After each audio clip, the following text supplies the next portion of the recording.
Մենք շարունակում ենք այսօր մեր իրազեկման գործողությունները, ընդհանուր առմամբ մեր նպատակը եւ այսօր, եւ 3 չառաջ օրը եւ այն պայծ, երբ որ մենք հայտարարեցինք, որ մենք միանում ենք պայքարին, եւ հիշում եք, որ ամսի 19-ին մենք հանդես եկանք մամուլի ասուլիսով ազատության հրապարակում,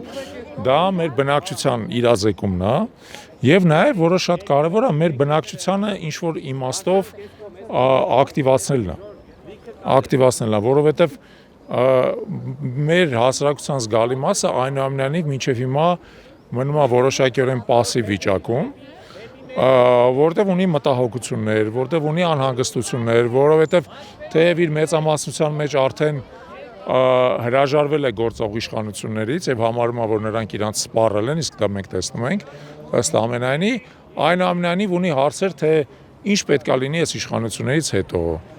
ինչպիսին պետք է լինի նոր կառավարությունը եւ որը նույնիսկ շատ ավելի կարեւոր հարց է, իսկ այդ կառավարությունը ինչպիսի քաղաքականություն է իրականացնելու, ինչպես է նա խուսափելու հնարավոր նոր պատերազմից, ինչպես է նա կարողանալու շրջել այն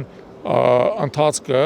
պետության ըստ էության կազմակերպման, որ մենք մինչև հիմա տեսել ենք, որոնք են մեր գործիքակազմը, որոնք են մեր առավելությունները, որ մենք պետք է օգտագործենք եւ այլն։